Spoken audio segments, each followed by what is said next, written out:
ஒன்று யோவான் அதிகாரம் 4.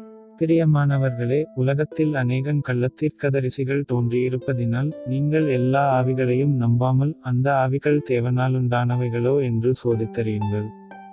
தேவாவியை நீங்கள் எதினாலே அறியலாமென்றால், மாம்சத்தில் வந்த இயேசு கிறிஸ்துவை அறிக்கை பண்ணுகிற எந்த ஆவியும் தேவனால் உண்டாயிருக்கிறது. மாம்சத்தில் வந்த இயேசு கிறிஸ்துவை அறிக்கை பண்ணாத எந்த ஆவியும் தேவனால் உண்டானதல்ல. வருமென்று நீங்கள் கேள்விப்பட்ட அந்திக்கிறிஸ்துவினுடைய ஆவி அதுவே, அது இப்பொழுதும் உலகத்தில் இருக்கிறது. பிள்ளைகளே, நீங்கள் தேவனால் உண்டாயிருந்து அவர்களை ஜெயித்தீர்கள், ஏனெனில் உலகத்திலிருக்கிறவனிலும் உங்களிலிருக்கிறவர் பெரியவர்.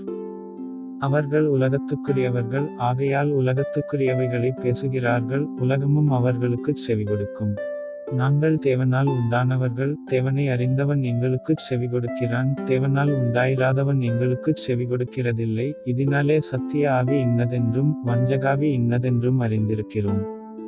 பிரியமானவர்களே, ஒருவரிலொருவர் அன்பாயிருக்கக் கடவோம், ஏனெனில் அன்பு தேவனால் உண்டாயிருக்கிறது. அன்புள்ள எவனும் தேவனால் பிறந்து, அவரை அறிந்திருக்கிறான். அன்பில்லாதவன் தேவனை அறியான், தேவன் அன்பாகவே இருக்கிறார். தம்முடைய ஒரேபேறான குமாரனாலே நாம் பிழைக்கும்படிக்கு தேவன் அவரை இவ்வுலகத்திலே அனுப்பினதினால் தேவன் நம்மேல் வைத்த அன்பு வெளிப்பட்டது.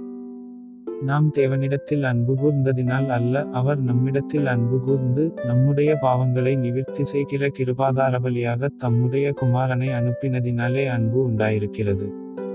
பிரியமானவர்களே, தேவன் இவ்விதமாய் நம்மிடத்தில் அன்பு கூர்ந்திருக்க, நாமும் ஒருவரிடத்தில் ஒருவர் அன்பு கூரக் கடனாளிகளாயிருக்கிறோம். தேவனை ஒருவரும் ஒருபோதும் கண்டதில்லை. நாம் ஒருவரிடத்தில் ஒருவர் அன்பு கூர்ந்தால் தேவன் நமக்குள் நிலைத்திருக்கிறார், அவருடைய அன்பும் நமக்குள் பூரணப்படும். அவர் தம்முடைய ஆவியில் நமக்குத் தந்தருளினதினாலே நாம் அவரிலும் அவர் நம்மிலும் நிலைத்திருக்கிறதை அறிந்திருக்கிறோம். பிதாவானவர் குமாரனை உலகரட்சகராக அனுப்பினாரென்று நாங்கள் கண்டு சாட்சியிடுகிறோம். இயேசுவானவர் தேவனுடைய குமாரனென்று அறிக்கை பண்ணுகிறவன் எவனோ அவனில் தேவன் நிலைத்திருக்கிறார், அவனும் தேவனில் நிலைத்திருக்கிறான். தேவன் நம்மேல் வைத்திருக்கிற அன்பை நாம் அறிந்து விசுவாசித்திருக்கிறோம். தேவன் அன்பாகவே இருக்கிறார், அன்பில் நிலைத்திருக்கிறவன் தேவனில் நிலைத்திருக்கிறான், தேவனும் அவனில் நிலைத்திருக்கிறார்.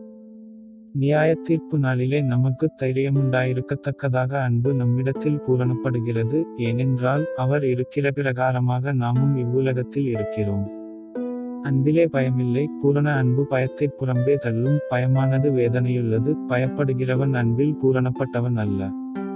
அவர் முந்தி நம்மிடத்தில் அன்பு கூர்ந்தபடியால் நாமும் அவரிடத்தில் அன்பு கூறுகிறோம். தேவனிடத்தில் அன்பு கூறுகிறேனென்று ஒருவன் சொல்லியும் தன் சகோதரனை பகைத்தால் அவன் பொய்யன். தான் கண்ட சகோதரனிடத்தில் அன்பு கூறாமலிருக்கிறவன் தான் காணாத தேவனிடத்தில் எப்படி அன்பு கூறுவான்? தேவனிடத்தில் அன்பு கூறுகிறவன் தன் சகோதரனிடத்திலும் அன்பு கூற வேண்டுமென்கிற இந்தக் கற்பனையை அவராலே பெற்றிருக்கிறோம்.